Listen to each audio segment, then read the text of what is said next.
First of all, congratulations for winning the regular season. How is the team after this? Um, Good. I mean, we're pretty good. We had a bit of a scare when we lost to Vitality, but yeah. I mean, at the same time, we're really confident. We didn't really feel like the loss against Vitality was a big loss or whatever. And yeah, I mean, our schedule going into last week was pretty good. We played all the good teams before that, and it was just kind of like a matter of closing out the week and the split with a win. Because with how things unfolded, I felt like it was really, really important for us to get first, just Mm. so we can get like the team selection. Because Misfits was all of a sudden up for grabs. So yeah, we felt like it was a big step for us to make first and get to pick Misfits because I feel like it would make the path to Worlds and also to finals more accessible. So yeah, it was a big goal for us, and everyone's happy. Did you expect at the beginning of the season these results? That we would get first, or just Misfits being second. The both. Um, yeah, I mean, after we lost the finals, we felt like we needed to make a hard push for first again into summer because we felt like we could have won this whole split, but we just kind of fell apart. Well, not really fell apart, but the mistakes or like the general team of mistakes that we had throughout the split kind of surfaced the most in finals because it's like a high stress environment, and we just faltered and we lost. And yeah, we didn't really want to be in a position where we lose again. So everyone was like really, really motivated to go into summer split and perform again. So I mean, I wouldn't say that like first was expected, but I would have at least expected, like top three or top two, just because you don't know how other teams will show up. You don't know how motivated G2 will be, what their form will be, how mad will be after MSI, and how they will feel throughout the split. So yeah, I was expecting a high finish for us. But the more surprising thing is kind of like how Misfits showed up because I mean, they started off really strong and they were really good for the beginning of the split, and I think that they kind of like fell apart for a bit, some points in the middle of the split.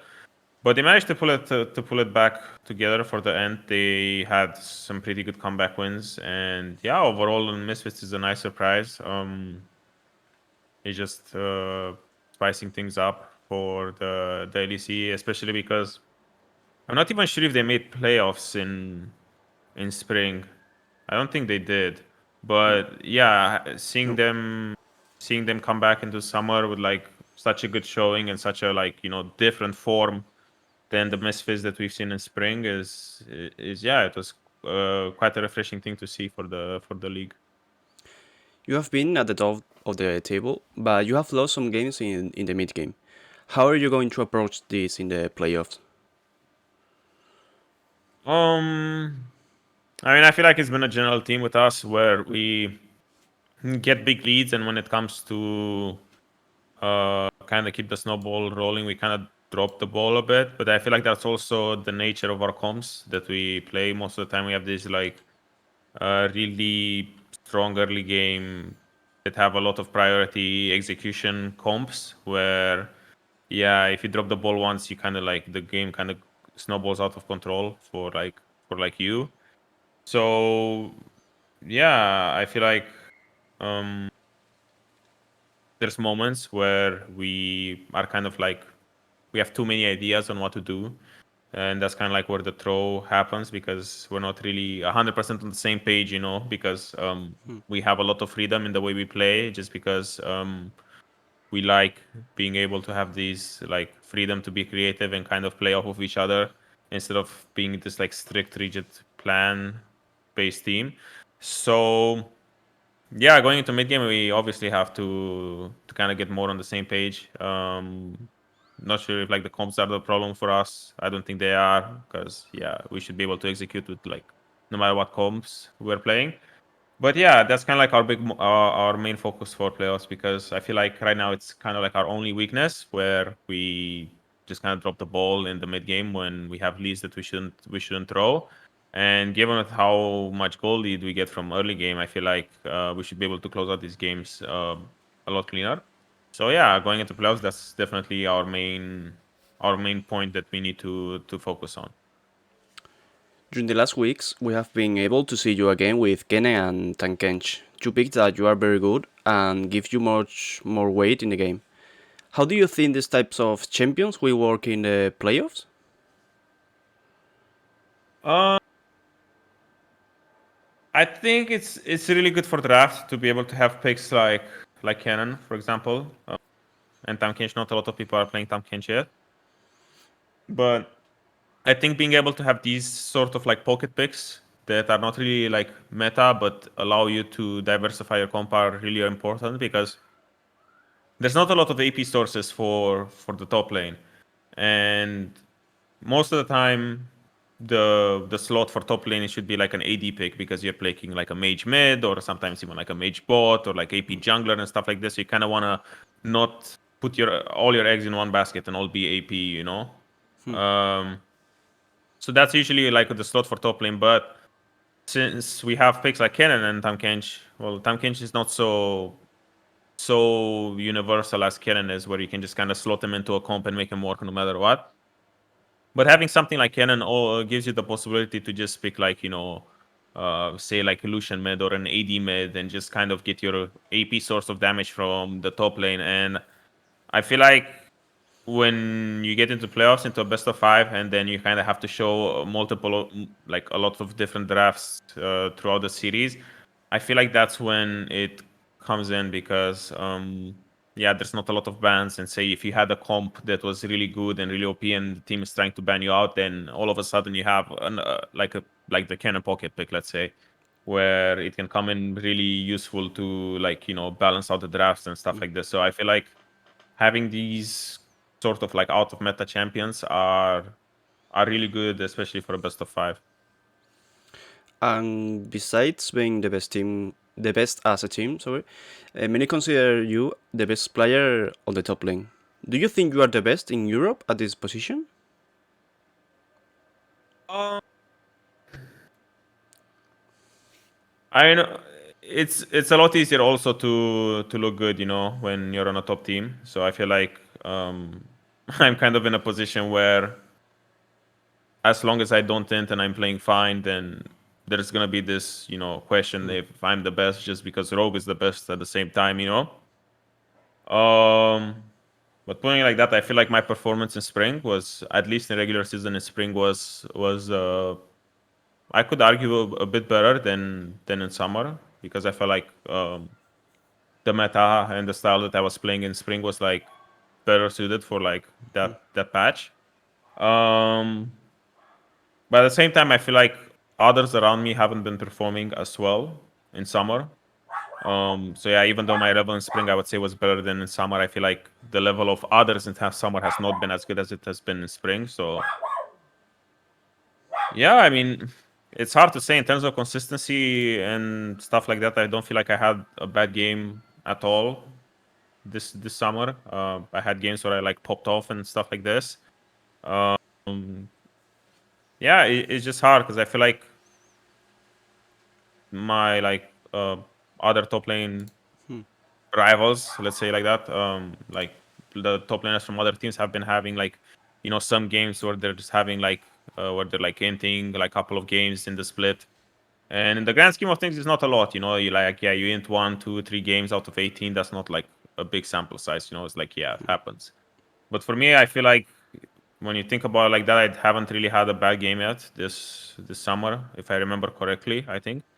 And yeah, I mean, I don't want to like praise myself like that, but it's kind of like when you put it like that, and people around you are having bad games and you didn't really have like a bad game yet, it's kind of hard to say that like I'm not the best. I hate saying that I'm the best, because it's like such a weird thing to say when it comes from like myself. But yeah, I mean, there's been like standouts this split. I feel like, for example, Hit It um, has been having a good split. Also on the thing that like yeah, Misfits this split has been like a pretty good team, but historically Misfits has not been like a like a top contender for everything. So he still gives me the vibe that he's like performing good on a team that is like weaker, like traditionally not the split. So it's easier for him to be like a standout as well, because it's kind of like my situation with Schalke when we weren't really having like the best of times when we had the miracle run. Like before the miracle run started, it was quite bad, but I was still kind of like having good performances, and it's kind of easy to find someone that is like a standout when things are not great overall. So that's kind of like that's kind of like a point of view that can like skew a lot of how do I say this? A lot of views on who's the best of. Because for example, Astralis didn't make playoffs, but White Knight has been having like a really good split. For example, I think maybe he got Lee Sin a bit too many times because that's just kind of like his best champ, and people didn't really care, and they just keep giving it to him. But I feel like he's been impressive. The split, you could make an argument that he was really, really good. I'm not sure if he'd be like top 3 or top 5, but he's definitely been a massive improvement compared to Spring. But yeah, I mean, all in all, I still feel like, yeah, it's hard to make an argument that I'm not like the best, I guess. I hate saying it. And what about MVP? What player you think you MVP deserve? What player you think you deserve from your team? from my team, MVP. Yes. Um, I mean, Inspired didn't get to have it last split, so I feel like it's only fair for him to be like MVP at least for our team. I feel like he's still kind of like the engine, and I don't think he had like bad games this split. At the middle of the split, I would have said like Hans, because I think Hans was like having a great split.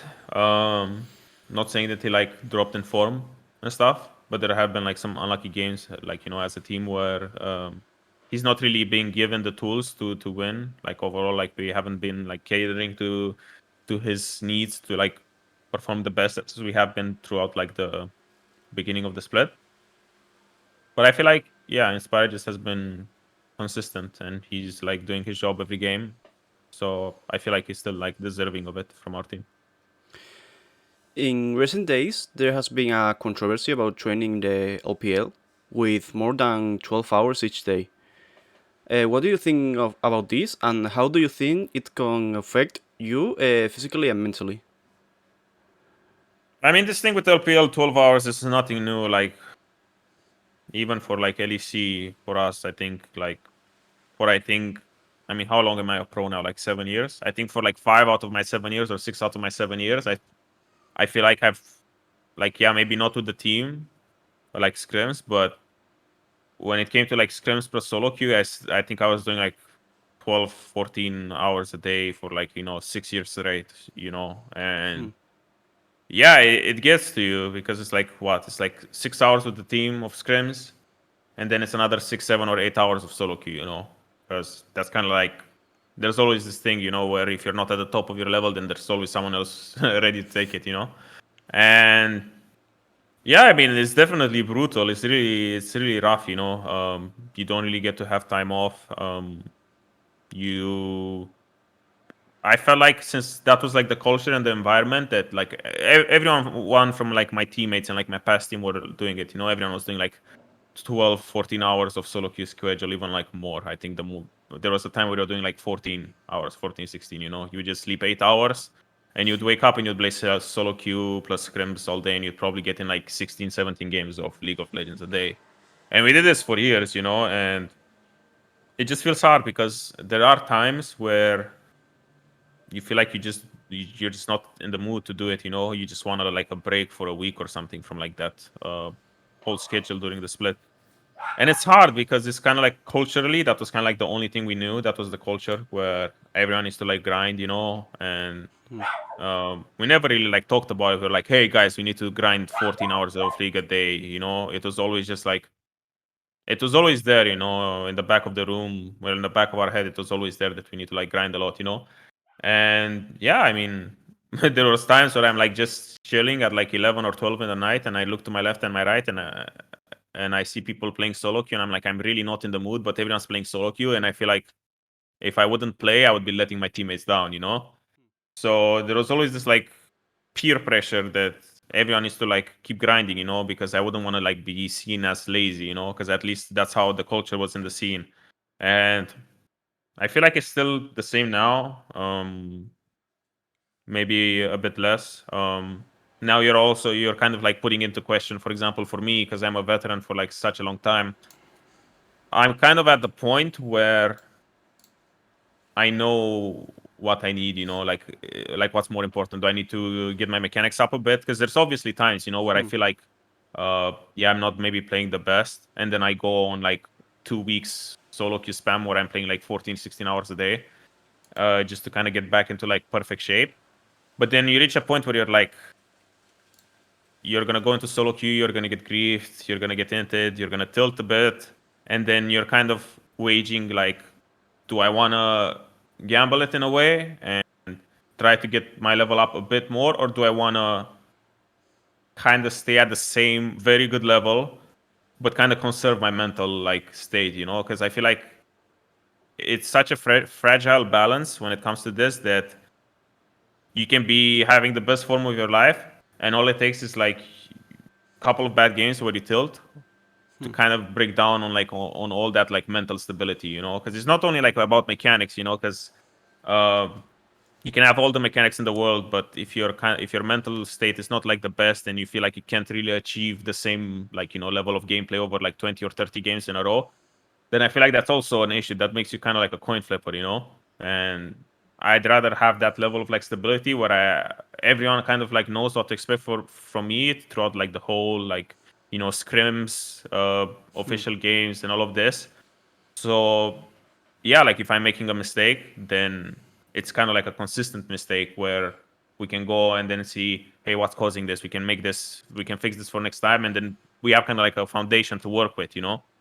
Uh, but yeah, like back to your question, when it comes to LPL, it also makes sense because that region is just so big and there's so much like talent pool that, yeah, I mean the academy teams that are really good, they always find new talent.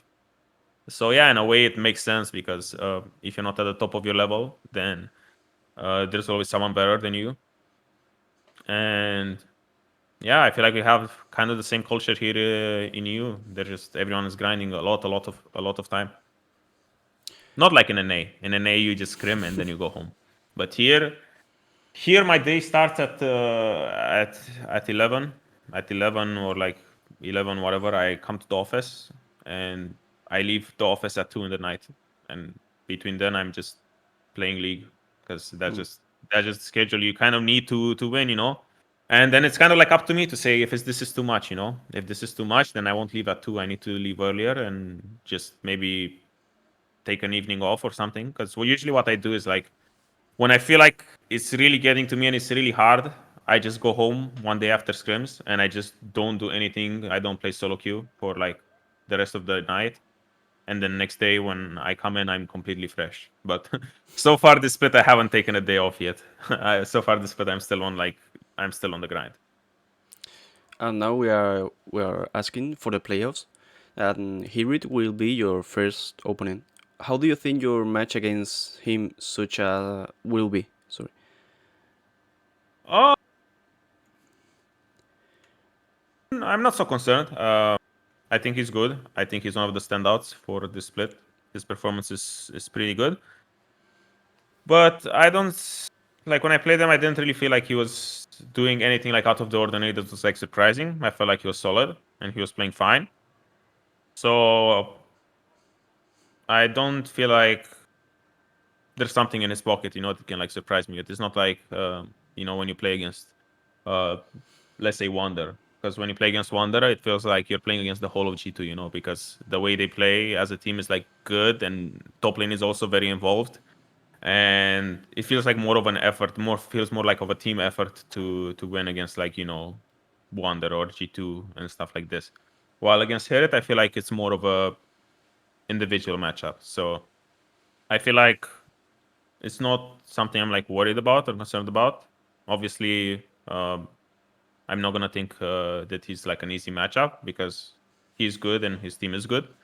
but it's not something that like gets me out of my comfort zone. And what about the other teams and players for the playoffs? Is any team that you are afraid of? I'm gonna say I don't think we're afraid. I'm afraid of anyone personally. I just feel like these playoffs are just a matter of if we fix our problems, and we show up good or even like in good form, then I think it's up to us to like win or lose those games. Because even though we lost a couple of games to split, I never really felt like they were outplaying us. I felt like we were presented with situations where we just took wrong decisions and then we just lost, you know? So yeah, I feel like it's just kind of on us to show up. And how will work the team for the Worlds? Any special training or attitude? No, I'm just taking it one game at a time. I just want to focus on the series that's ahead of me. And yeah, I mean, if we win against Misfits, we go to Worlds. But at the same time, I just want to focus on our own performance and then, let the results decide whether we go to Worlds or we win LEC and so on. And finally, I would like you to send a message for the fans for the playoffs and Worlds. Um, Thanks to everyone for cheering for us. There are times where people lost confidence just because we throw games against people, but just because we throw games doesn't mean that we're not capable of of winning them. As stupid as that sounds, um, yeah, just expect good things from us in playoffs. We're working our best, and yeah, I hope we make everyone proud. I hope we're the LEC champions this split because we weren't last split, and I hope we can go to Worlds and have a good run.